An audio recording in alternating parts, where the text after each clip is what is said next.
It's not calling you Josh Frydenberg, it's calling you Dosh Frydenberg. Under the Coalition, taxes for hard-working Australians will always be lower. You know, I don't hold a hose, mate, and I don't sit in control room.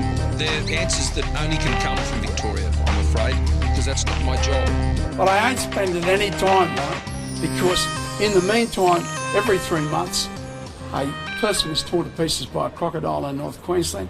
Well, g'day, listeners, and welcome once again to the Two Jacks. It's episode 133, recorded on Thursday, the 6th of November, Oaks Day in Melbourne, of course, and 2 days out from Melbourne, the Melbourne Cup, which we will talk about later in the program. Joining me, as usual, is Jack, Hong Kong Jack, in fact. How are you today, mate? How's things in Hong Kong? They're good, yes. Oaks Day was always a terrific, in the 80s and 90s, it was a terrific day to actually go to the races because the crowd was much smaller. It was kind of 30 or 40,000, so it was much more manageable. Look, a lot of blokes I used to play cricket with would go to the Oaks, but not the Cup. And so Thursday training before or after the Melbourne Cup was always a bit sparse. Everyone preferred to go to the Oaks rather than the Cup. And really, when you look at the crowds at the Melbourne Cup and Derby Day for that matter too, it's kind of like I couldn't cope with it. I did it in the Melbourne Cup years ago, but never do it again. Yeah, well, I used to do it when I could be in some corporate marquee, but other than that, I wouldn't go.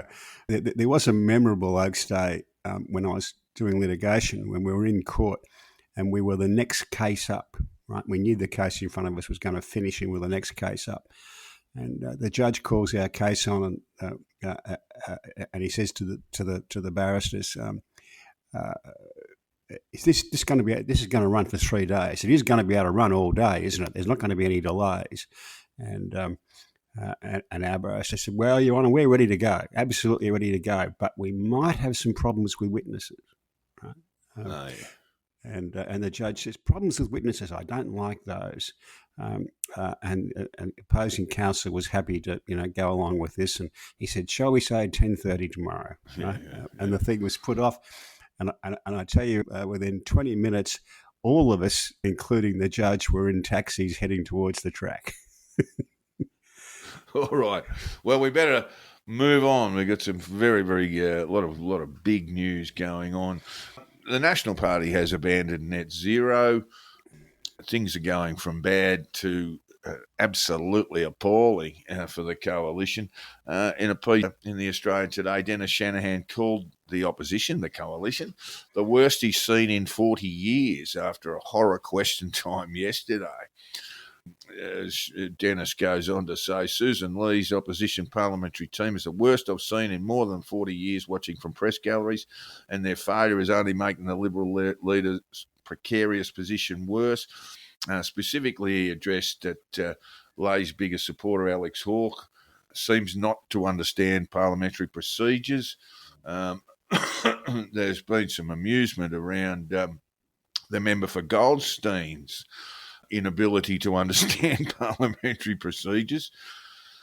We'll get to the net zero issue. I really do get the feeling that we're not watching the Liberal Party die, but we are watching the Liberal Party descend from a major party to a minor one, Jack. It's possible. Yeah. I mean, all these rules of parliamentary procedure are relatively arcane, but to survive, you need to have at least a few people in your parliamentary party who are kind of nerdy about it, right? Really, yeah. Look, they were trying to move motions that weren't on the one on the daily paper, which is essentially the agenda for the parliament. These sorts of things, just administrative failures. But the net zero thing, the Liberal Party hasn't responded yet, but the National Party, the cart leading the coalition horse, has come out and said that it will abandon net zero. It's essentially walking away from renewables. They're saying that they also want to keep emissions down, but they will do that through nuclear and all these things that they took to the people crikey, 6 months ago, and got walloped over. But for me, the big issue is that the Nationals, they are the cart pulling the coalition horse, and I think that's been going on for way too long. We might remember when in the Morrison years when they released their energy policy, they gave the Nats a fortnight with it and they just pulled it apart and went to the media and all this sort of stuff. I mean, probably too late at that stage, but at some point, a serious leader should have said to the Nats, "Listen, you can go this alone if you want to. Just let us know, right?" And of course, the coalition did collapse, albeit briefly, in the wake of the last election with David Littleproud pulling out. Meanwhile, Jack, in South Australia, this is the South Australian Liberal Party, my lord, more than 200 members have suddenly quit the South Australian Liberal Party in protest of what they see as Susan Lee's weak leadership and the failure of the federal branch of the party to abandon a failure to abandon a net zero emissions target. The Liberal Party in South Australia is very odd fish, Jack. Do you know much about it? Vague recollections of them. Well, it's pretty much dominated now by what we might call fairly hard right group, led by their Senator Alec Antic. It used to be a very, very bloody place. I remember when Chris Pine was an MP on the rise. News organisations started receiving what we call shit sheets, and they were sort of scandal allegations and gossip essentially around Chris Pine. I won't even go into it. No media took it seriously. Of course, Chris Pine was a senior member of the South Australian Liberal Party. Guess where those shit sheets came from, mate? Yeah, from them, yeah. And this is, you're always going to get more of that stuff from within your own party, whichever party it is, than you are from outside. What does Susan Lee do around net zero? I mean, if they walk it back, I honestly think that is the beginning of a fairly steep decline into minor party status. It could be. Net zero's kind of an article of faith now and demographically it's an article of faith for enough Australians to matter. Most people, if you ask them what is net zero, can't tell you, but people say, I want it. I want net zero. What it means essentially, Jack, is action on climate change. That's what people associate with net zero. They haven't got a clue what it actually means. It obviously is. It's net zero emissions based on, I think, 2005 emissions, that they will be net zero in 2050. And this is part of the Paris Agreement, which the US has walked away from. A number of other countries are contemplating it. But in the cities, as you say, people want action on climate change. Yeah, well, they want something to happen, and net zero has become the phrase that they use, even if they don't understand what it means. Right? So they want something to happen. I think also what it does represent, Jack, is a shift to renewables energy, and this can be quite a painful shift to the Australian economy, but people support that broadly. I think people understand the issues around renewable energy in this country, that we have almost endless sun. We have a hell of a lot of wind. Just picking up a tree from my backyard, that would indicate that. And really we do have the ability to generate sufficient electricity at the lowest available cost. And the lowest available cost for all the modelling that we look at is for renewables, with coal coming a close second.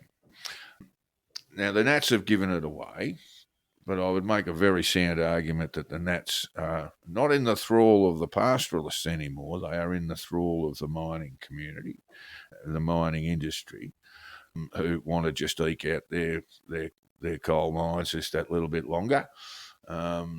Littleproud was talking about extending the lives of coal-fired power stations. All of these things really have been decided by the market, Jack. Yeah, I think people are in favour of renewables in that sort of sense, in a broad, general sense. What they're not in favour of is their power bills going up, and that's happened, right? Power's much more expensive than it was, not just domestic power, but industrial power as well. It's gone up even more. So there is a political space, a space in the political market to argue about exactly what is being done, but I don't think there's any point in arguing against this notion of we must do something, this net zero notion. But there is a space to argue we're not doing this the right way. I agree with that, and certainly Minister Bowen, Minister for Climate Change, Chris Bowen has not shrouded himself in glory thus far, and there are always going to be major transitional problems. But Bowen, there are times when he has this arrogance about him, and then there are moments where he clearly not across his brief, and that's when he starts making things up. The problem for the Libs has anybody seen he and Ed Miliband in the same room together? There's a bit of that going on. They're exactly the same. They both speak really quickly. Chris Bowen is the last remain. He is one of the flag bearers for rat-faced politicians in Australia. The rat-faced politicians, Jack, they don't get enough of a look in. There used to be a ripper from Gippsland for the Nats and so forth, but they're disappearing, in this high-tech age when everyone's present. But the problem for Susan Lee, if we can get back to the Libs' pain, is that if she drops net zero, she basically can't win. So she drops net zero. The few remaining moderates are going. There's a very strong likelihood that they will leave the party room. If she sticks with net zero, she's got a whole bunch of people on the backbench ready to plunge the knife in, to use the terrible metaphor. Well, those moderates will leave because they'll behave as Neville Rand suggested they would. They'll seek to survive, right? I don't know, Jack. I mean, like I say, there is a place in the market to say, look, we accept the net zero parameters, but we don't think you're doing this the right way. I think that's a sellable idea. There are enough people who don't like aspects of what the government's doing on climate change that you can draw their attention. But you can't throw the whole thing out because that just won't work in the current climate. But I kind of wonder whether she'll survive till Christmas as leader in any event. It is the killing season, Jack. November, last sitting of Parliament this week. I think next week, isn't it? They do have a short week next week, you're right. They do. And there is a meeting due to be held, as I understand it, by the Liberal Party to talk about net zero and climate change. And I wouldn't fall off my chair in shock if she walks into that meeting as leader and comes out as a former leader. Oh, look, it's almost a daily possibility, Jack. It really is. While the Parliament sits, it's less likely to occur if they're not all in Canberra. But her best chance of being leader at Christmas is that it's such an awful job at the moment. Who the bloody hell would want it? Well, that's the problem. You see, no one else wants the job. I mean, Hastie has got a young family. I don't think he thinks he's ready. You've got Angus Taylor, but I gather Angus is not all that well admired in the party by many members of the party room. Janet L. ran a pretty scathing piece about Susan Lee's leadership on Wednesday and yesterday, and she mentioned, and she's quite right, she's James Patterson, Senator James Patterson, is a bit of a rising star in the party, seems to be the spokesperson for everything, almost everything. And look, it was just a throwaway line. She said, look, it's a shame he's in the Senate, he'd be better off in the House. And I thought, well, he's Victorian. where are you going to find a seat for him? Well, you won't, and that's the answer. But the reason he's good is that he always looks like he's read the brief, right? So he knows what he's there to say, and he can deliver a line, right? Yeah. No, look, I don't. But that's I don't pretty doubt rare that, in but the Liberal Party. my point is, the Monash is the safest Liberal seat in Victoria. Mary Aldred holds that seat, is the representative there, and she holds it by 4%. I mean, other than a few outliers in Western Australia, most of their seats sit within that 5% band, which means, I mean, I reckon if they went to the people, just as a hypothetical, not going to happen, but let's say James Patterson wanted to move in to Monash and Mary Aldred made way for him, they'd probably lose a seat. Because just like the Aston by-election a few years ago, the general election didn't mark the bottom point of their support. They were always going to lose more support after that, and they have. So 5% might not be enough. That's right. Yeah. So I mean, they are in real. But he's not going to go to. He's no. not going to go to the House of Reps. No. But it just made me think. Well, the Janet sort of said, well, let's find him a safe seat. Well, where? I mean, you might have to pull Andrew Hastie out of Western Australia because he's relatively safe, but and there's a very safe seat in rural South Australia. Now, that's the only seat they hold in South Australia. While we talk about these 200 members of the Liberal Party walking out, Jack, we covered this last week.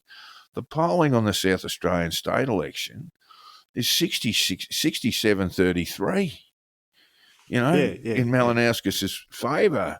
That's wipeout territory. That's see you later. That's like return with one or two members, minor party status, as happened in Western Australia. I really do think we are witnessing the demise, not the death, but the shift from the Liberal Party from a major party to a minor one. And I think that'll be reflected in the next election. As it stands, they've only got 26 members in the parliament, Jack. And that includes the breakup in the LNP, Queensland state, Queensland seat breakup. It's not good, mate. This could be their worst result since 1943. Well, then we've already had that. We've already done that. We already did that earlier this year. Basically, rules have been broken. We've got demographic changes in the electorate. They have turned their back on their own constituency. The eulogies are pretty easy to write. They have refused to change. They've said rather arrogant to the people, you should change. We're not prepared to. And right now, it's a case of we're not listening because we're too busy talking. And that's what people hate. Really, people hate about politicians just talking about themselves all the time. What did Bertolt Brecht say? We shall dissolve the people and elect another.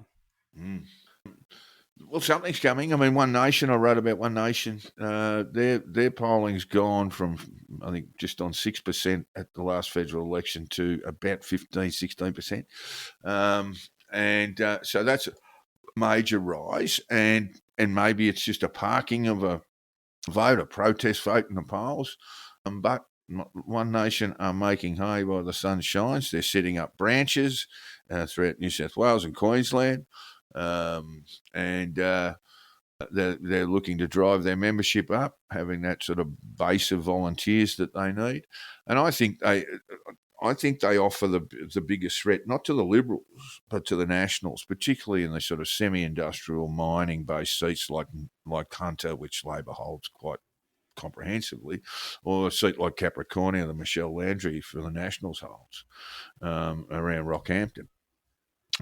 Yeah, and I think that's where they can probably do their best work. But what do you do if you're Anthony Albanese, Jack? Just to wrap all this up.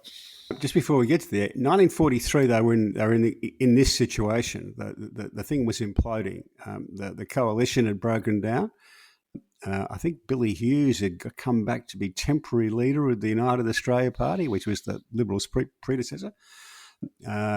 And within 6 years, Robert Menzies had rebuilt the Liberal Party, and they governed for 23 after that. So, I mean, these cycles happen in politics.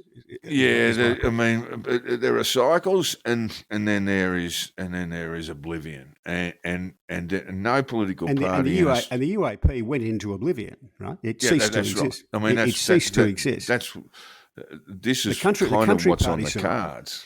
The Country Party survived, but the UAP went into oblivion, but something came along and replaced it. No, something will replace it, and it may well be a lot worse than the Liberal Party. That's my point. But like I say, they're not listening. They've stopped listening to the people. They showed that in 2022, and now they're just talking about themselves, which the punters absolutely despise. So. They hit 24% on news poll. We'll get to that in a minute. 24% of the primary vote. That's in line with other polls. Their votes basically at 24%. You're not going to win anything, and it's going to get worse because people hate politicians talking about themselves and their own travails. Get on with your job. Go shut up. Sit down and do some policy work, the hard work of politics, and move on. Maybe move forward, but it's too late for all that, in my view. All right, we need to move on. Of course, will we be hosting COP in Adelaide next year, Jack? The Conference of the Parties. This is the climate change. It's got a price tag of $1 billion, Jack. What's going on there? And how much is it going to throw into the Adelaide economy? I'd reckon about $12.50. When I read the number, $1 billion, I couldn't believe it either. My immediate reaction is, well, a lot of private jets, mate. Who else apart from the grifters would notice if the COP in Adelaide next year didn't happen? There are literally thousands of people who attend, and it is sort of an expo in a sense of where various companies will flog their wares in climate change, and others will get to one of those rather bizarre ideas towards the end of the program. So there's that. It's like a vast global expo. Grifters. But then there's also world leaders sitting down and making statements and policy agreements on how they deal with problems. But at the same time, I looked at the $1 billion price tag and said, well, I don't think Australians are going to pay for this much. So the chance of it turning up in Adelaide, very remote for me. Well, yeah, and my view is no one would notice if it doesn't happen, apart from the people who are making a quid out of it. Well, again, you've got the opportunity there for these companies to show their wares, so that would be missed. But Chris Bowen's very keen for Adelaide to host, but I don't think he'll have too many supporters in the government, mate. National Anti-Corruption Commission, Jack, I'll get you to lead on this because I, to be honest, I know what it's dealing with, but guide us in there, please, mate. What's going on with the National Anti-Corruption Commission?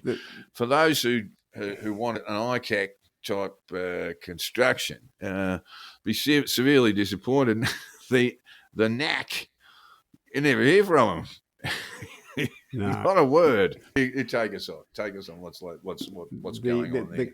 The commissioner, Paul Brereton, it's been a tricky situation right from the beginning.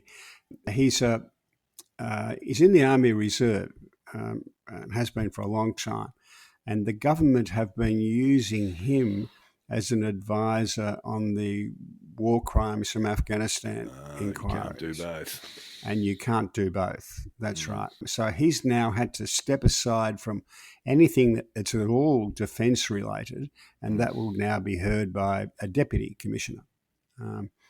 But there were also problems with him during the RoboDebt inquiry, that he had a conflict there that really,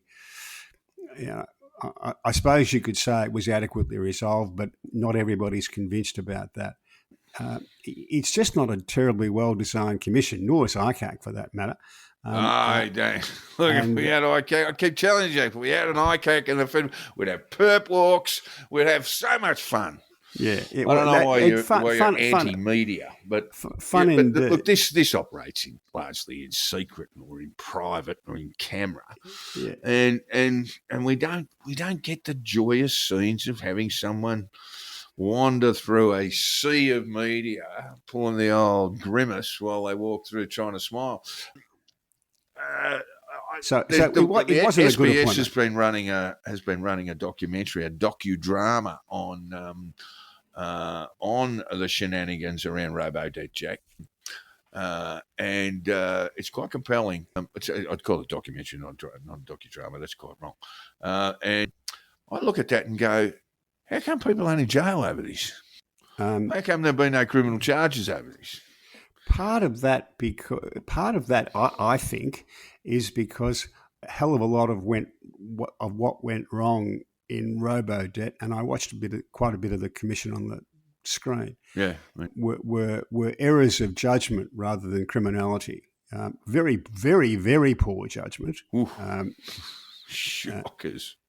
But there was certainly an understanding. I'm not even talking about ministers at the time. There was Morrison. There was a handful. I'm trying to think of names. But I'm not even talking about ministers. I'm talking about senior bureaucrats who were aware that this scheme was illegal and allowed that to continue. Yeah, I don't. The blame mostly goes to the top level of the public service in RoboDebt rather than the ministers who were. It was one of those times where the minister responsible seemed to be changing a lot, and they were ministers for relatively short times, and. Have a level of deniability, Jack. They have a level of deniability, and in part for there is some justification for that because. As minister, you can't do a deep dive into everything the department does, right? But there was a degree of very, very bad judgment and incompetence at the senior levels of the public service that was just staggering to watch, in my view. But I don't think much of that, if any of it, went to the level of criminality. It's a judgment question. The whisper is, Jack. The fact that some of them have still got jobs is what amazes me. One of them got promoted, mate. Yeah. One of them got more responsibilities and more money. Yeah, it's that bit that staggers me. I'm not surprised that no one was charged with anything, but it surprises me that people have remained in employment with the Commonwealth and, as you said, in some cases in more senior positions with more money. You know? The gossip is, Jack, that there are 4 in the gun. I was chatting with a fellow about this, and I think he had a slavering desire to see a few politicians frog march before the courts. But my understanding is that there are 4 people possibly facing criminal charges, and that might be announced. The announcement will come at some point in 2026. It's really opaque. And there was a Royal Commission, and we all watched it. And since then, the NAC's got hold of it, and it's plunged into the darkness. And we do have some fairly serious issues around Paul Brereton, Jack, and conflicts of interest. Yeah, well, I just think. This is not a reflection on Mr. Brereton. I don't know him, don't know all that much about him, but I don't think it was a wise decision to appoint somebody who was going to have those sort of conflicts, right? So who are we looking at? Attorney General, I suppose, would have been. Yeah, it's an Attorney General appointment. Well, this is an appointment that would be made. He's no longer Attorney General, by the way, the person who made that appointment, but it would have been a cabinet appointment. Yeah, it's made by the Governor General in Council, the Executive Council. These level of appointments. Not a good choice. I mean, and that's we as Jack I think quite rightly said, we make no reflection on Paul Brereton, but there were and there will always be issues that it will arise from retired judges, etc. That will make it very difficult to sit on certain matters. That's because most of them have a life, so they've done other things as well, and it's when the other bits of his, the other bits of his life. The fact that Paul Barrett was a member of the, was a reservist is something we should be patting him on the back for.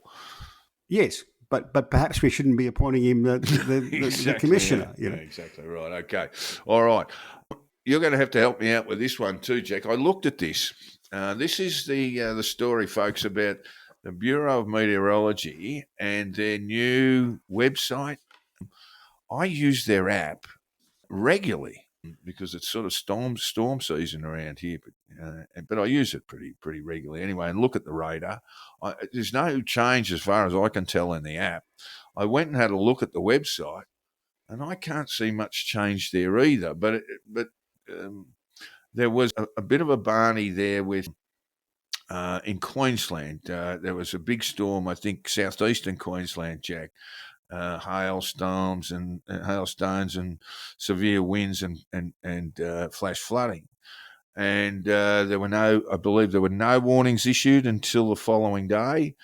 And when people looked at their radar, they couldn't make head nor tail of it.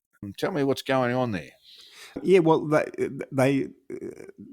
the announcement and the introduction of the changes, perhaps the timing wasn't quite right because within 24 hours there were severe storms, and of course people use these websites and apps all the time. I mean, our weather is so variable here in Hong Kong. It's the last thing you do before you leave the house is have a quick look at the radar to see whether you're going to need an umbrella or not. Torrential rain or not? Yeah. But I'm not familiar enough with the BOM. I've used it, but I'm not familiar enough with their site to say whether the changes were good or bad. I would say that generally speaking, as a 70-year-old, whenever they change stuff like this, my immediate reaction is they've made it worse, not better. And sometimes that's true, because what the temptation for the technocrats to do in this situation is to add more gizmos, add more things that you can do, but they lose track of what most people use it for, which is the basics, and they make the basics a bit harder to access. Yeah. Anyway, it's just a proof that the boomers still have some sway, because boomers still get caught in rainstorms and get wet. And I can tell you, I got some feedback. They're unhappy. You confessed a couple of weeks ago to being incapable of using your television remote. So, the internet must be a vast and abiding mystery to you. No, I just can't see any difference. And maybe the app has not changed. And I would have thought most people would use the phone app, but and maybe that the website has changed again. I looked at them, and there was the deep red where the heavy rain was supposed to be, and the yellows and all this sort of stuff, and I couldn't see the problem.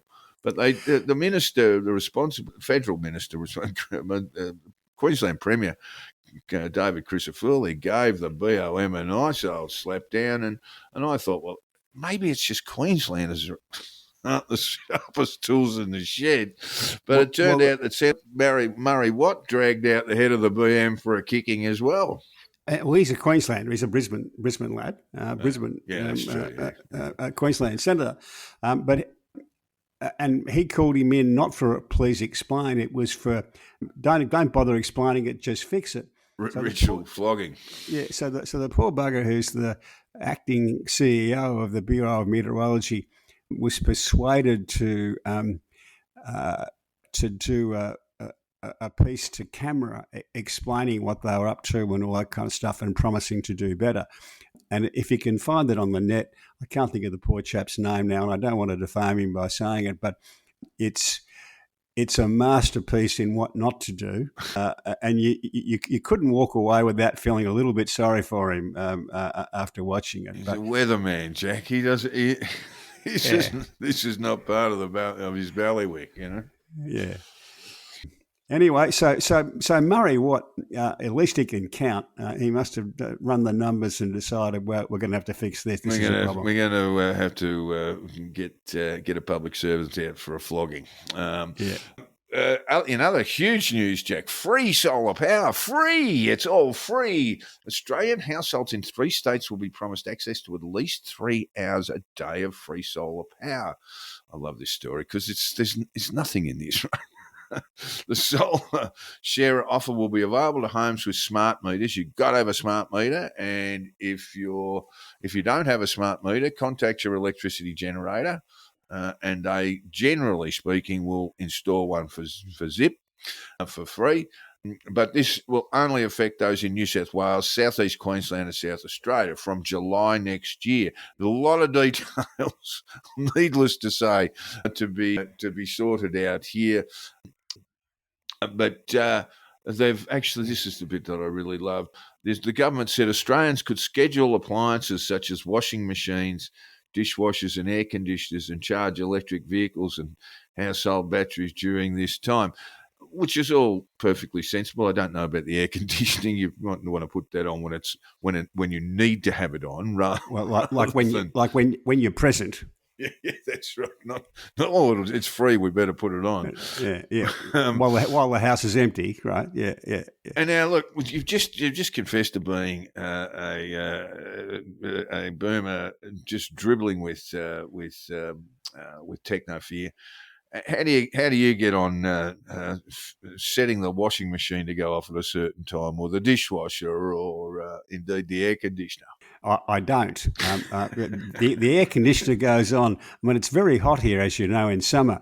But the air conditioning goes on when I'm in the flat. Right? Yes. You need a bit of climate control. Yeah, but I'm not interested in keeping the flat at a U-Butte temperature when I'm not here, when I'm out.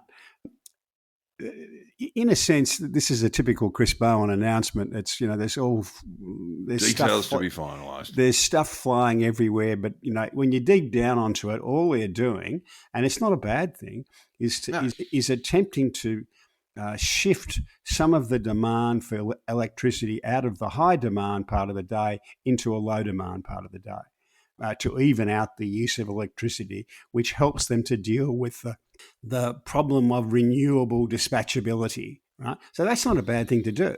But all the rest of it's just smoke and mirrors. Yeah. But look, there it is. If you are in New South Wales, Southeast Queensland, or indeed South Australia, and you don't have a smart meter on your on your power box outside, get in touch with your electoral, the people you pay the bills to, whatever electrical retailer they may be, and they should deliver you and install a smart meter going forward. Moving on, in the arts, Australia will introduce laws requiring streaming platforms to invest set amounts of money in Australian content. Again, this is an announcement, not an actual piece of legislation. The centre-left government. This is from Reuters. This is why the centre-left Labor. Labor is described as centre-left. Will require the platforms to invest at least 10% of total expenditure in Australia, or 7.5% of revenue, to new Australian drama, children's content, documentaries, and arts and educational programs. And that announcement was reported by Reuters here, but made by Tony Burke, who is kind of becoming almost a minister for everything, Jack. Minister for Home Affairs and Arts Minister, and the Communications Minister, Annika Wells. I think that's a good thing. More bluey. So can we make sure 98% of that goes to true crime documentaries, so you can make $1 out of it? Yeah, absolutely. And it will. And I'm well positioned between you and Duncan. There. Between you and Duncan McNabb, you could spend nearly all of that, couldn't you? Just by the way, and I'm not quite sure what's going to happen with this, but I got approached by a journalist who now works in promotions and publicity and so from PR, and she was representing a company that were doing a documentary on the Costigan Royal Commission. So I went in and had an interview, and we went for about 2.5 hours, and I think that was some reasonable stuff that I came up with. But the first thing I said to these people was, who wants to look at a documentary about the Costa Royal Commission? It's a long time ago. It's a I would watch it, right? It's a great but I don't story. think too many others would. It's a great story, and what it would make would be like a little Netflix multi-part show, probably a docudrama kind of thing to make it more interesting, because the story's good. But almost none of the players are still around, and people don't know who they are, right? Yeah, exactly right. I mean, if you're looking for a streaming audience, even someone like Kerry Packer is not going to be known to most people. Yes. Malcolm Turnbull might be, but Malcolm Turnbull was something else before he was a politician.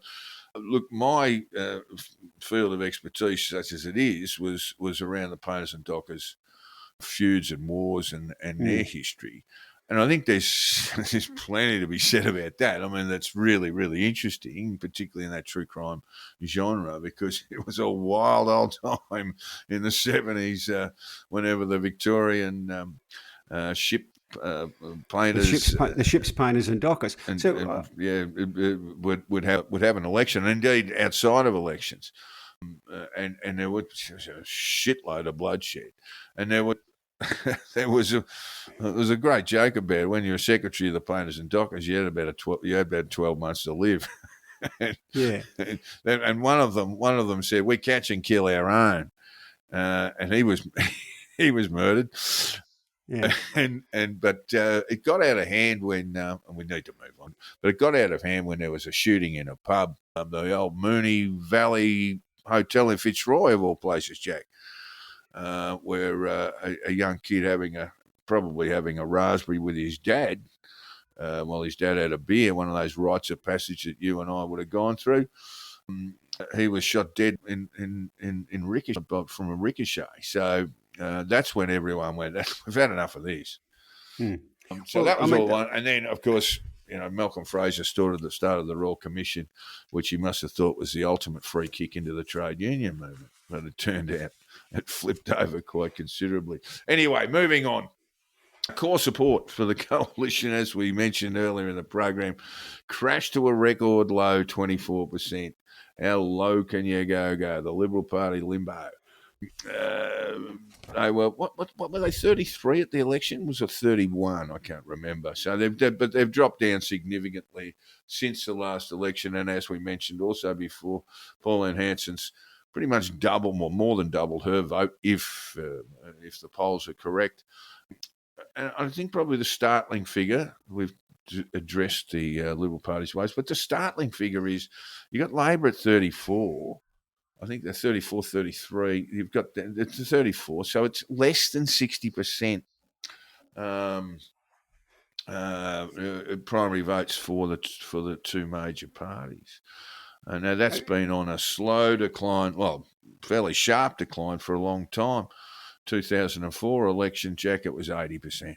And from the coalition's point of view, they've gone backwards quite dramatically since the start of this year. Yeah. Oh well. Yeah. They were 40 in I think was it February or late January anyway. Yeah. So they've basically lost half their support in that time.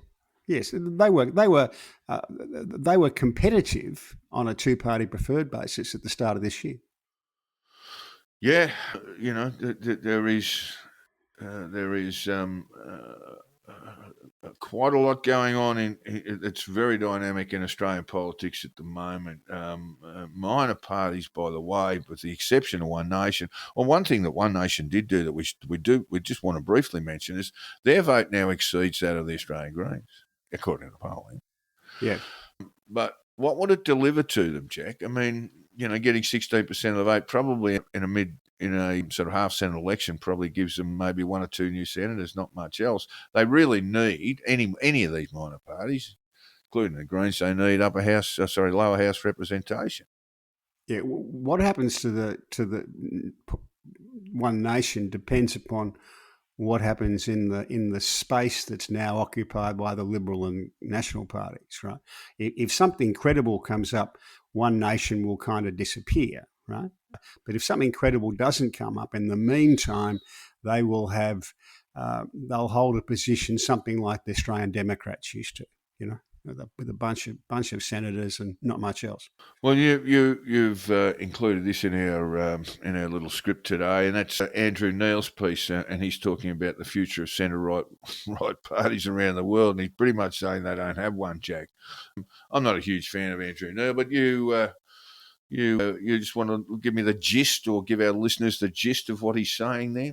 This is a speech he made to, what's it called? The Centre for Independent Studies. It's sort of a Liberal Party think tank, pretty much. Yeah, right-wing think tank. And in Brisbane a few weeks ago. And he was talking about the Conservative Party. And the Conservative Party in the UK is the most successful political party there's ever been in a Western democracy. It's held office for longer than anybody else. And their secret used to be that they, as he points out, that they used to get two-thirds to three-quarters of the middle and upper middle class votes, and about a third of the working class votes, and that was a kind of a guaranteed majority. But what's happened is that the upper end of the income scale no longer votes Conservative. I think they hold 9 metropolitan seats in the UK. Yeah. And that's followed in Australia as well, and it's followed in the US. And it's even more dramatic in the US, where he quotes, I think it was Eisenhower against Adlai Stevenson. So sometime in the 1950s, 56. The Republicans got 190 of the 200 richest 190 of the 200 richest counties in the United States in a federal election. In 2024. The Democrats won. Kamala Harris, not even a good candidate, won 190 of the 200 richest counties in the US. So that's, in that time, there's been a complete switch. And Andrew Neil's point is that the centre-right parties haven't found a way to deal with that they have lost the metropolitan class, what he calls the lanyard class, the public servants. All of those things are now centre-left organisations or have a centre-left flavour. I was thinking about this the other day. A friend was talking about David Frost and the satire boom in the UK. And we used to get a fair bit of it on the Australian television, you might remember it. Yeah. And it was all about attacking the establishment, the Church of England, the Catholics, the civil service, as they call it, the judiciary, the barristers' associations, their universities, all that sort of stuff. And they were all establishment because they were small c conservative. All of those bodies now are centre-left or captured by the progressives and the centre-left. Every last one of them, of those, the establishment figures are now solidly progressive or centre-left. It's not just wealth, Jack. I mean, but it's also education, isn't it? So we're dealing with people with high levels of education. Yes. And credentials anyway. Yeah. At least, qualifications, letters after their names, and they make a judgment based on. I mean, I'm going to say, conservatism would have been a sort of grand idea in the 18th century. But it is, if we want to look at its proper definition, political definition, conservatism is basically that you don't create change legislatively.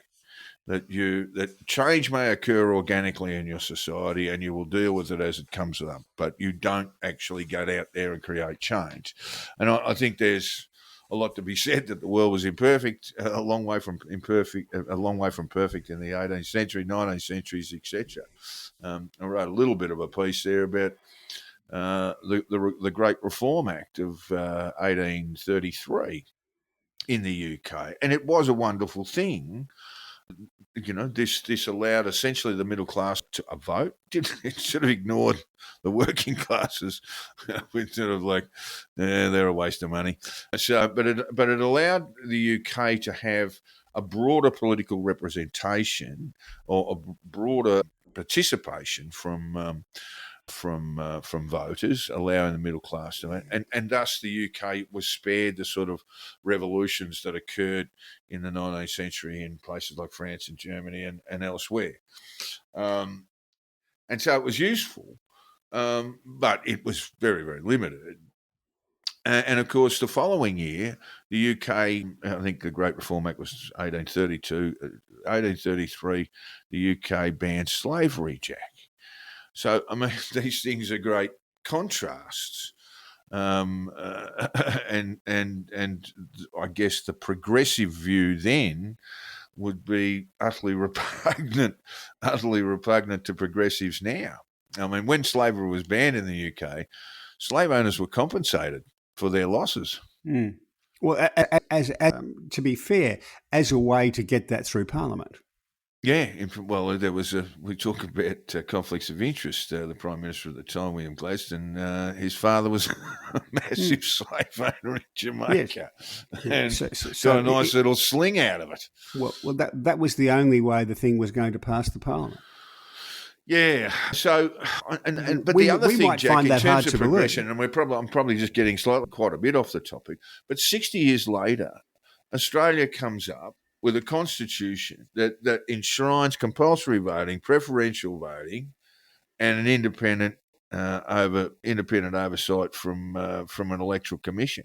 And these things are really bold ideas compared to essentially what was going on in Great Britain at the time. Yep. Anyway, moving on. United States, much to talk about there. It always is. Employment figures. US employment rate rose to 4.3% in August, up slightly from 4.2% in July. Those figures aren't bad by themselves, Jack. But there are other issues around employment there, and there is sort of a pincer movement where the work done by people who may not have the full ability to work in the US may not have a visa, you mean? Yes, are being swept up, and those that haven't been swept up are not going to work. So that very bottom level, you've got an underemployment, and at the higher level, perhaps in technology industries and so forth, you've got people have to fork out $100,000 to get a visa that way now under Trump. So there are significant labour shortages in the American economy. Mm. Polling. Now CNN is just a one-off poll, but it is showing does represent a bit of a slide for Trump. He's now has a disapproval rating at 63%, numerically the highest of either of his terms, 1 point above the previous high of 62% as he was leaving office in January 21. So that's not a good figure at all. So negative, what are we? Negative 27%. Approval at 36, disapproval 63. Well, more importantly than the polling, there were elections over the last few days. Yeah, we'll get to them. Hang on there just a minute, and we'll move straight on to you. You're absolutely right. So there were elections on the Prop 50 got up in California, unsurprisingly. So Prop 50 was essentially took out what is California's bipartisan redistricting committee and allowed the Democrats essentially to create the map. And they believe they will offset the loss of the redistricting in Texas, which would provide 5 GOP House members, Congress members, and they would in turn sort of gerrymander 5 Democrats in. No way to run a country, put it that way. But no, there are things. This is common around the Western world. There are things that we take for granted that are relatively unusual in Australia and in the UK. Having a single body run federal elections that's independent of the political parties is an absolute godsend. Yeah, and it's an absolute godsend. But it isn't common, and we just take it for granted. Right? And and really, when you have one, you cannot understand why you Why would do people it don't. any other way. Yes. Yeah. No. If you're an Aussie and you look at how it's done, where these things are run by blatant political operators from one side or the other, from state to state and county to county, you shake your head and say, "Can't you blokes see this?" Right? But it's entirely predictable that partisan interests will favour their own parties. That should not be a surprise. Will behave like partisan interests always behave. Yeah, that's right. Yeah. So, I mean, look, we're no strangers to gerrymanders in this country. There was the state gerrymander, most famously under Joe Bjelke-Petersen, but also pre that in Labor days when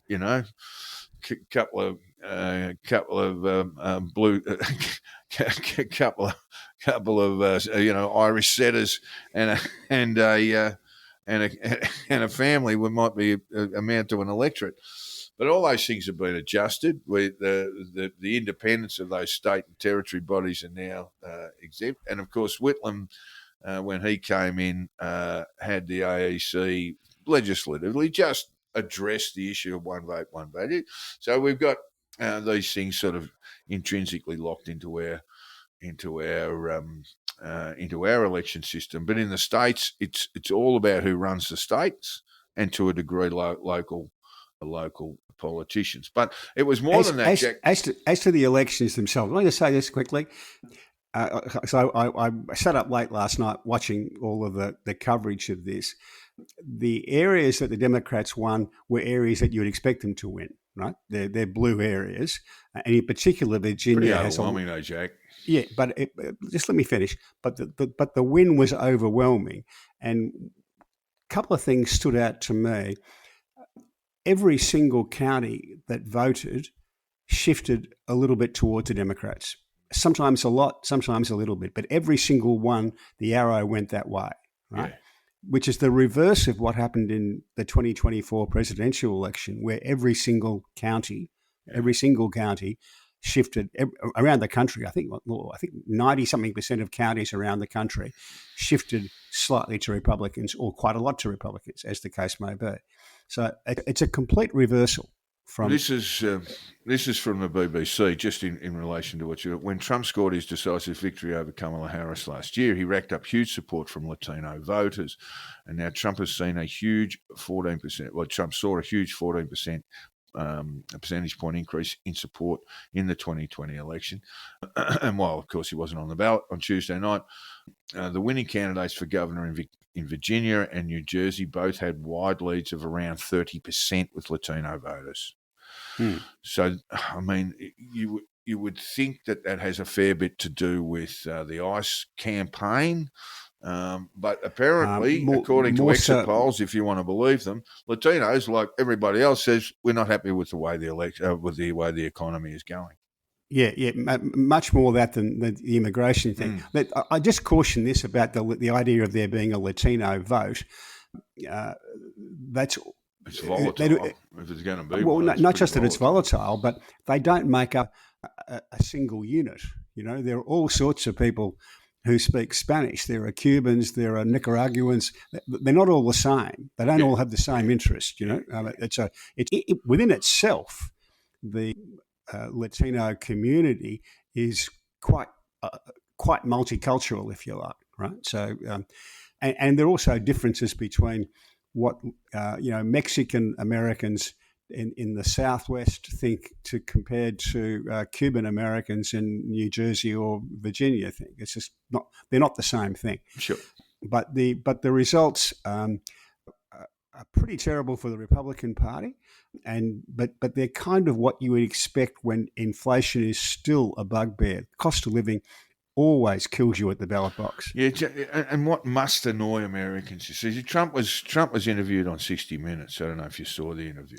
Yeah, I did. But he said, we've got inflation at 2. Well, inflation's at 3. 3, yes, I know. Yeah. And you either say, if you're American and you've just come home with a bag full of groceries that have cost you a lot more than you expected, the last thing you want to hear is for someone to tell you there's no problem. This is what was happening before the 2024 election, is that the administration, the Biden administration, was saying, no, we've got inflation under control, and people didn't believe it because, they, as you say, they had a bag of groceries in their hand and they knew how much they paid for it. So this is always going to kill you, and it is at the moment. Yeah, it's going to kill. I mean, cost of living stuff, call it inflation rates, and there are a number of different manifestations for that in the United States.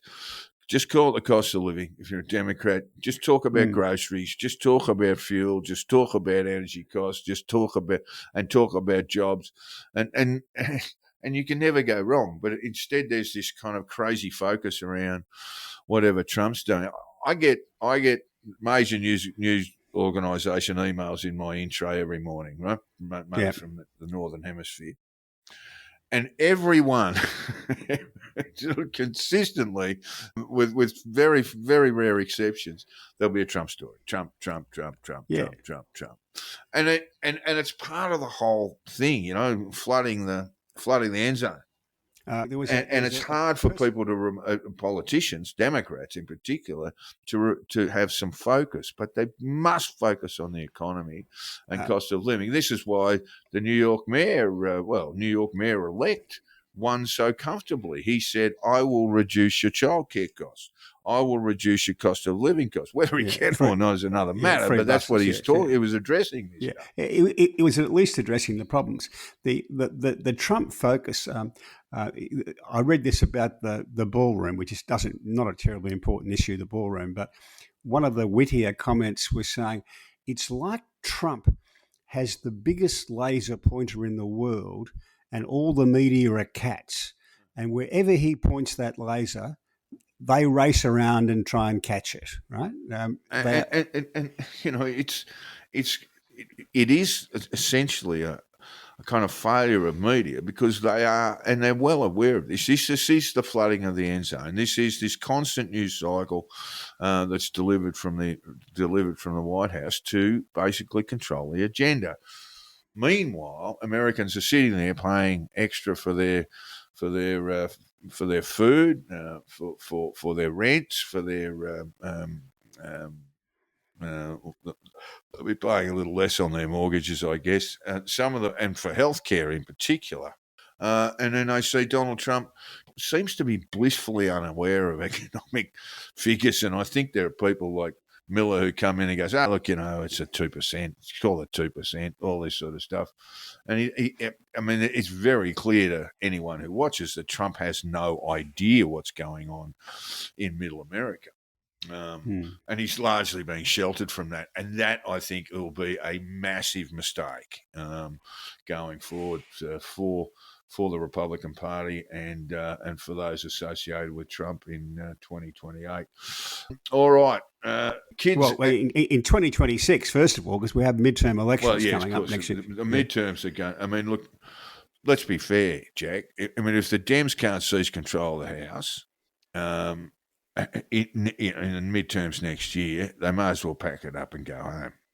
If there's 3% inflation and they can't seize control of the House, they're doing something awfully, awfully wrong. Well, I think what this has done, we've got the election of Mamdani, we've got new governors in Virginia, another one in New Jersey. I think what this does, and the way they've gone about it, is to provide the Democrats with some focus, at least a roadmap for how you knock off the Republican Party. So it's now down to them to see whether it's going to work or not. Kids and socialism. You're a socialist when you're a kid, Jack?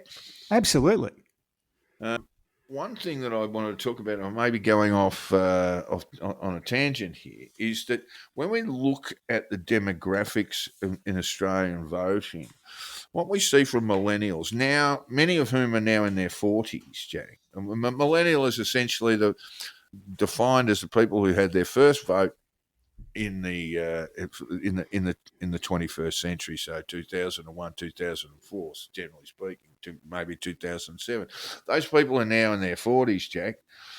And what used to happen was, when they get into their 40s, they get married, they'd have kids, they'd have a mortgage, and they'd start moving to the conservative side or to the right wing of politics, and coming to the to the Liberal Party. Or perhaps wouldn't go that far, but they'd abandon the Greens. Well, yeah, but what we're seeing is that's not happening anymore, Jack. No. That's not happening anymore. And that millennials are continuing to vote left, whether it's Greens, Labor or whatever. They are continuing to vote left. And this is part of the problem. The only age demographic where the Libs lead Labor is in the 65 plus. And it's 52-48 there, so they're really, they're in the dying game, to be cruel to ourselves. But this is a broader issue here about socialism and why perhaps that is now a more persuasive idea beyond just childhood, or beyond just young adulthood. Yeah, education. As this, we've got a little bit of a snippet here. If you can't buy a house, and you're not ever likely to, because we're in a place where you want to live, and we can say, people shouldn't be allowed to, then they should move out to Orange and go and live there, and all this sort of stuff. When I do talk to young people, they are incredibly cynical about politics and government, and they will say things like, "I can't afford to have kids. I'll never be able to afford to buy a house." All these sorts of things, and where we've got this sort of housing crisis, and we can happily call it a crisis, you can sort of understand where they're coming from. People do move to Orange, but they tend to be my age. Orange is a lovely town, by the way. Yeah, I was there last year, but a bit chilly. It can get a bit cool, a bit of black ice on the roads, but yeah, I mean, just in regards to housing affordability, Jack, you can understand how some younger people who cannot get into the market, they're allowed to have less of a deposit, but that goes for everybody, including investors. Make very little difference. Yes, yeah. Well, it's going to make the market blow up a bit more. Yeah. They want socialist type solutions. It's interesting if you break down the Mamdani socialist supporters in New York City.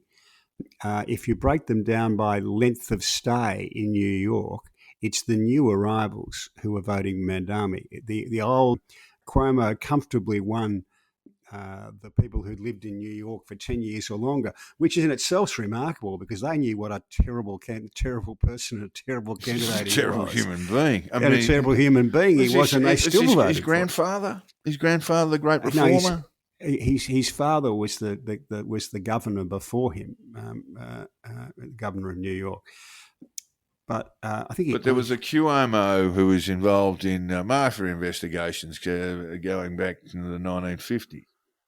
Could well be, yeah. Anyway, might be another relative. But so it was the new arrivals. It was the people who arrived in New York, and this is the reflection of Australia in a sense, is that it's the young people who think, well, I'm not going to get a fair go no matter what happens. So the idea of tearing it all down, the socialist approach, looks very attractive. And of course, look beyond that when we get to Mamdani. What was his name? The outgoing mayor. I mean, what an Eric absolute Adams. shambles he was too. Eric Adams. Yeah, Adams, the black police sergeant. Adams, and just, I think it's one of your phrases, Jack. If he's not a crook, he'll do until one comes along. Yeah, and the other candidate was the bloke from the Angels, the people. The vigilante group. Yeah, vigilante group. Curtis Sliwer, was it? Yeah, that's it. And so Mamdani didn't have much to beat. No, he Andrew Cuomo and the bloke from the Angels, really. So and we'll see how he goes. I mean, Trump's already labelled him a communist and threatened to deport him. He's an American citizen, by the way, but that's just more of the Trump nonsense, Yeah. Oh, well, we've got a little segment here which we're just going to give a little kick along to.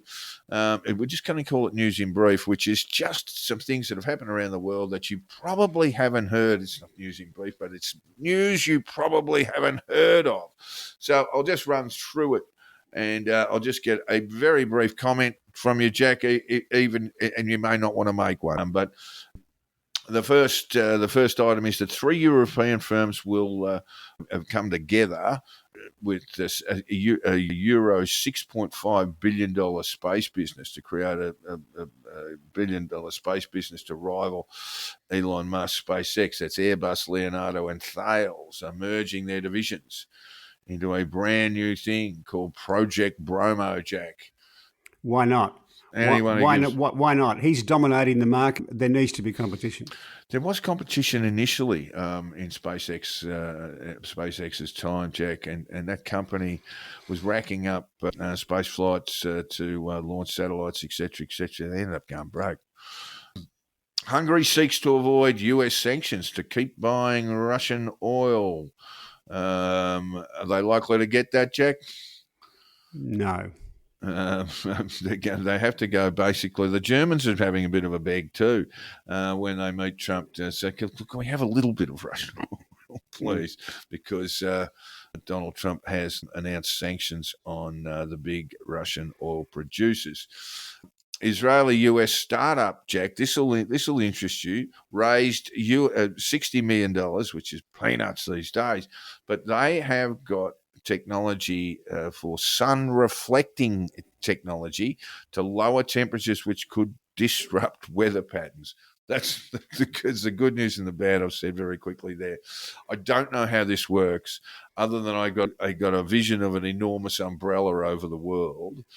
But the concern is that they could basically disrupt global weather patterns, which is probably going to be a really bad thing. But they're a startup. And they've received quite a lot of support from the tech industry to further their aims to somehow use reflecting technology to lower temperatures. Venture capital in the tech industry, you know. I wouldn't be investing in that. I wouldn't be throwing 10 cents at their way. The UN has announced that rebuilding Gaza will cost US $70 billion. Up from the $53 billion estimate in February. And Jack, I'm just going to make a prediction that will not be the last rise we hear from. I think that's a think of a number estimate. But I want to know, does it include a golf course? Well, yeah, Donald will be hoping so. And while we mention it, we can't let him get away from our news and brief. Trump companies made more than $1 billion in crypto profits last year. Nice work if you can get it. North Korea is building a museum for its fallen soldiers in Ukraine, Jack. They died so that Pornhub may live. Yes, yeah. And so they get a feed. And Catherine Connolly, we haven't touched on this. We have discussed previously the Irish presidential election. Irish president is basically a figurehead, much the same as our Governor General. But elected a little bit different. Well, it's symbolic. They don't have no particular power, but they do have a tradition of having a fair bit to say when you go back to Mary Robinson. Our governors general don't. But yes. And look, we must congratulate Catherine Connolly. She was elected Ireland's president with 63% of the vote, Jack. But I had a bit of a look at her. She's a grim human being. She's anti-NATO. She's pro-Assad. She had a little bit of a scandal. She's been able to skate through this because no one really wanted the job other than that idiot fighter. And he couldn't get... Conor McGregor. Yeah, Conor McGregor was wanting to have a tilt but never got off the ground. So Connolly had this sort of... She did have a bit of a scandal where it turned out she toured Syria on behalf of the Ba'ath Party and Assad. She's kind of like Jeremy Corbyn in a dress, Jack. If you want a better description, and perhaps she doesn't wear a dress all that often either. She's not the only politician from the Corbyn end of the progressive scale who cozied up to the Baathists and Assad. Indeed. So that's the end of our news you probably hadn't heard of. Just one thing I'd add, the Supreme Court of the United States, I think... we haven't touched on this. We need to go back. No. We need to just touch on this very quickly. There isn't much to report there. They're taking the case as we speak. They're listening to the argument, I think, or later today. on the challenge to the Trump use of a particular legislative vehicle to introduce tariffs. And I think it's about a 50-50 call. It would seem to be pretty straightforward. Now there is, and I can't remember the name of the act that allows Trump in the event of an emergency to. I mean, basically, the way the US Constitution works is it sets out the Congress sets taxes, not the White House. Yeah, tariff is a tax, but there's this act that allows Trump to, in emergency times, to use taxes and tariffs. Yeah. So that's what's being tested. But it really depends whether the Supreme Court sees it as a as a question about interpreting the legislation strictly, or whether they see it as a discussion as to the powers of the presidency versus the Congress and the president's use of foreign affairs powers. So I did see. I think it's about a 50-50 call myself. I did see that some of the justices on the SCOTUS asked some fairly awkward questions of the government, of the administration. Whether that's a sign or not, we don't know. What we probably can probably say is that the verdict will be handed down reasonably quickly. It won't be middle of next year. It'll be fairly early on. If it doesn't fall Trump's way, it's going to get very, very messy, with the likelihood, not least of all, that a lot of the tariff money collected will have to be refunded. There are people on the Republican side who think this could save the presidency in a sense by making it go backwards. And indeed, there's history for this. Bill Clinton ended up being a very good president because he lost control of the House of the Congress and had to become deal maker. Had to go back to the centre and start again. Right? So this can happen, but I was taught a long time ago, when you push open the door of the highest court in the land where there's no right of appeal, you can never be entirely sure of what you're going to get. What you're going to get? No, I think it'd be a fool who would try and guess the outcome there. But what it does offer is the possibility that Trump will have to walk back all the tariffs. And we'll probably know, I would say, around February or March of next year, Jack. Sometime before June, but it may well be quite soon. Right? Okay. Look, we did miss a little bit of American news. We're just going to touch on it again. A government shutdown continues, drags on. And I've often said, or I did say last week, that it tends to reflect badly on the presidency. The Congress has despised that much anyway that it couldn't get any higher disapproval rates. 9 of the 10 states with the highest reliance on SNAP, which is their food assistance program, are red states, Jack. Yeah, that's unsurprising news, but yes, it is true. It's a little bit, isn't it? And you know what? I bet you they'll vote GOP in the midterms. Probably will.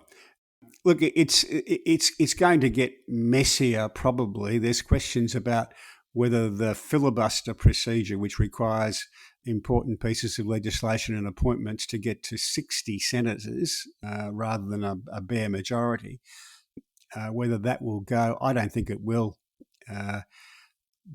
Who's the person, the chap that I watch most closely? Oh, Senator John Kennedy from Louisiana. Oh, yeah. Good operator. And he just says, no, filibuster stays. So, I don't think they'll have the votes to get rid of it. We also were treated to the headlines of Dick Cheney dies. And what was missing from that was Dick Cheney dies and goes to hell. America's most powerful modern vice president, described that chief architect of the war on terror. Many people believe he should have been tried as a war criminal. He passed away as 84 from, I believe, complications from a heart condition. Yeah, he was rare for a modern vice president not to have ambitions to do the presidency. Because he was essentially the president without all the frippery, Jack, during W's time.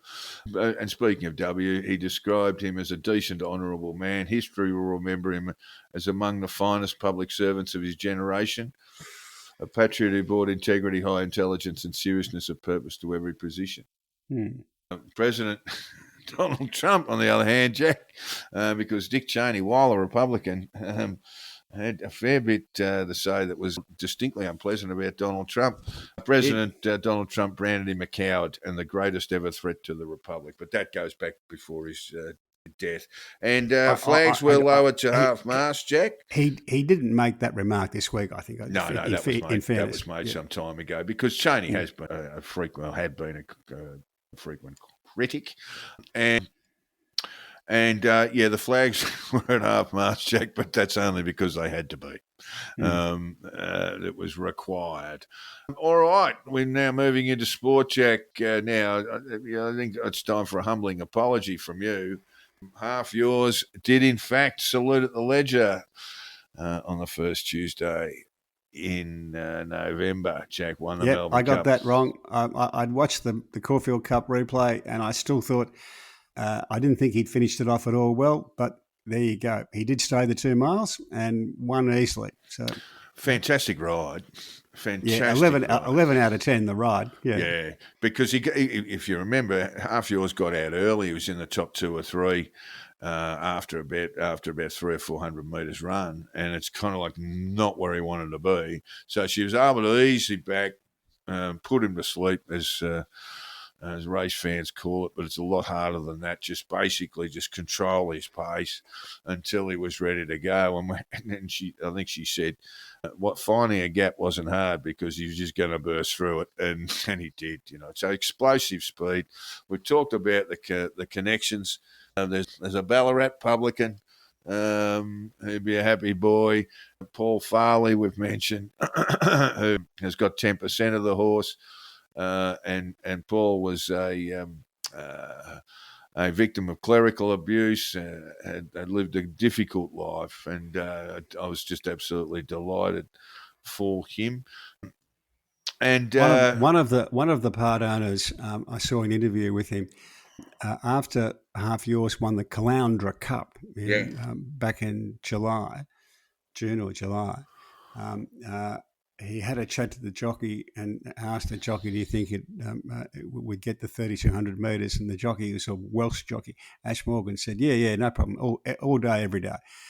And he went off to one of the bookmakers, and they still a few of them do the Caulfield Cup, Melbourne Cup double.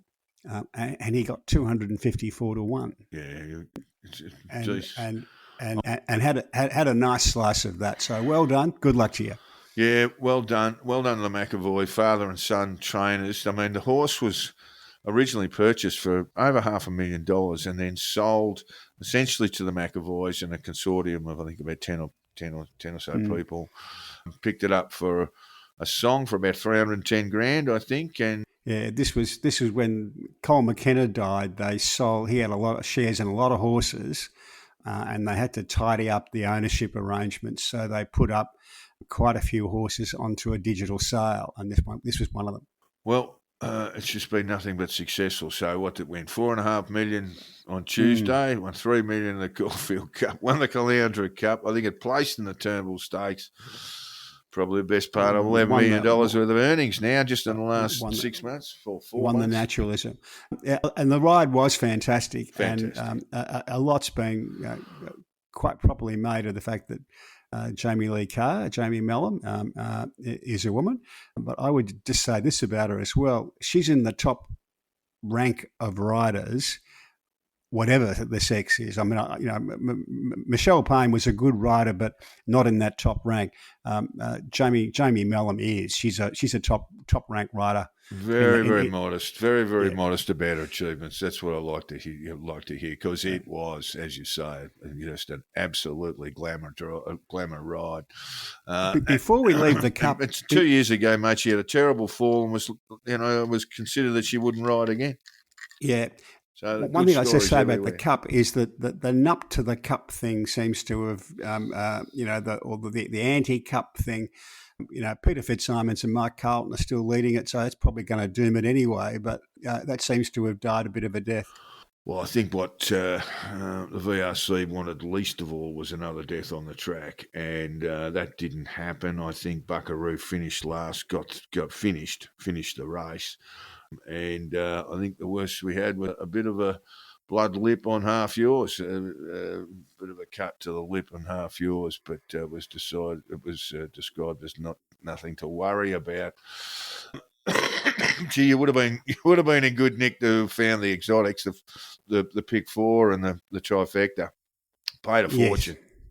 Yeah. And so they should. I mean, half yours was, I think it started favourite. It was paid about $8.50, I think, in the New South Wales state. Yeah. Paid near enough to favourite if it wasn't. But then the other two, Goody Two Shoes and others, I didn't even look at it. And some of the favoured things I know, the call, the cup, one bloke I think had $1 million in El Rifa, Jack. So he's had a tough week. He presumably can afford it because that's one of those explanations you don't want to make to the wife when you can't drop the $1 million. Cricket. Look, we'll just start because we've been following the Women's World Cup in the 50 over format. India won. Congratulations to them. Probably the final was their game against Australia. Australia got out. They got a big score, but I just got the feeling that they'd left a few out there, and then they didn't field well. They dropped some catches, and the Indian captain batted magnificently. England crumbled in a heartwarming fashion against South Africa, and India played. Was there a man cat? I know, though. All I know is that England were 3 for 1, chasing 300 odd, and that was pretty much the end of it. It was someone said they choked. I said that's not a choke, mate. That's just a meek surrender. So well done to India. But the big story is Australia has named its Ashes squad. And Jake Weatherald is in. Talked a little bit about him. Love to see him open in Perth. We're not quite sure that he will. This is a guy who's just made a ton of runs and deserves to get in there. He got 1,000 runs in the Shield last year at 50, scoring at around 4 and over. So that's what they like about him, but that he really knows his game. He knows when to go and when not to. So congratulations to him. He also sort of, he's a Territorian, and he sacrificed a lot of opportunities in white ball cricket to concentrate on his red ball game, and good luck to him. So well done him. Isn't it a change these days? Australia used to be in love with picking 19 and 20-year-olds, right, or 21-year-olds, but now with players having much longer careers, we've seen a change of that. They're prepared to let blokes build up a resume, if you like, over a period of time. We had this with the West Australian fellow, I can't think of his name now, who didn't get a game in a test team until he was 30 and then was a great player. Oh, Mike Hussey. Yeah, Mike Hussey. Yeah. I mean, look, this has become much more common. Yeah, look, I mean, just I think there's a lot to be said for. I mean, Cameron Green's probably the youngest debuter we've had for a long time. Younger since Ricky Ponting, I would have thought. Yeah, no, Cummins was 18 when he first. Yeah, that's right. He's another one. But it's rare. And I think there is a view now that you've got to play a lot of cricket and really know your own game. Yes. And that's the best thing that will get you through Test cricket. Steve Waugh said the worst thing you can do is learn about Test cricket while you're playing Test cricket, which is what he had to do. Yeah. So well done to Jake Weatherald. Also coming into the squad is Brendan Doggett, and I hope we see him. I hope we do. I know Ryan Harris is his coach. Well, Ryan Harris is as good a bowler as you'd ever see. Unfortunately, career hampered by injury, but Brendan Doggett bowls fast, bowls outswingers. He's a lot like Pat Cummins in his bowling. So we look forward to seeing him, and I know he'll have a game. Sean Abbott, who's been around the Australian Test side for a long time and a consistent contributor, is the second bowler, and Josh Inglis is in the squad. Hell of a good player too, and I hope he gets a crack. So Weatherald will either debut at Perth or he won't, and that would mean that.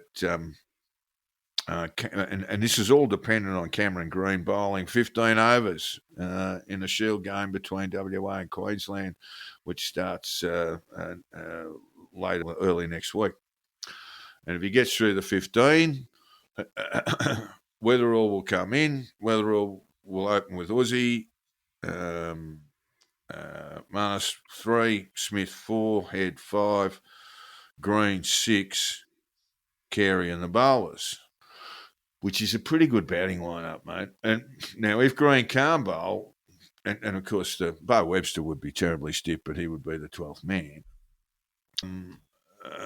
But if Green can't bowl, that would mean that Weatherall will miss, Marnus will open with Usman Khawaja, and Green will bat as high as 3 or 4.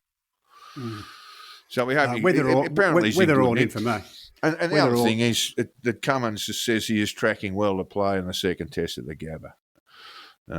So, I mean, when you go through that 11, it's a good batting lineup, I think, and it's a good bowling lineup. I'll tell you one little reservation I've got, Jack.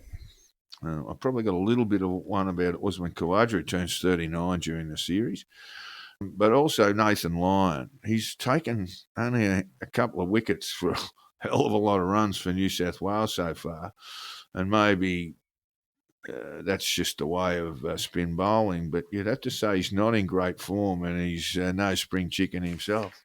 No. The end might be coming quickly for him. All right. Well, moving on, rugby, Jack. Just the rugby. Australia on their autumn tour of the Northern Hemisphere. We've got walloped by England at Twickenham. I saw that. They've got Italy and then France to go on the tour. At the moment, they're sitting 7th on the table of the Test nations. Yeah. South Africa, New Zealand, Ireland, England, France, Argentina, and then Australia. Only the top 6 countries get seeded for the next World Cup in 2027. So, the draw is on the 3rd of December. So Australia needs a couple of wins, really, to make sure that they get in front of Argentina and get a seed in the World Cup. I mean, I don't know how this works precisely, but Argentina 83.82, Australia 82.90. So they're not far away. They just need a win, Jack. They need a couple of wins. Probably a couple, you know. I mean... well, we wish them well. All right. Well, that takes us out for episode 133. We do have a little bit of a backlog of our listener comments, etc., which we will get to next week. We had a huge show this week, so we couldn't address them, but we will. And I want to thank Hong Kong Jack for joining me again. And providing his erstwhile opinions, and we want to thank you two listeners for joining us every week. I get hammered a little bit when we don't release all that quickly, but we do apologise. Joel, our producer, is becoming a lawyer, and he has got exams, etc., which he's getting really stressed about. But I think he's got some light at the end of the tunnel there, so we hope to get this episode out to you quickly. And we look forward to joining you again next week for what would be episode 134. See you, folks.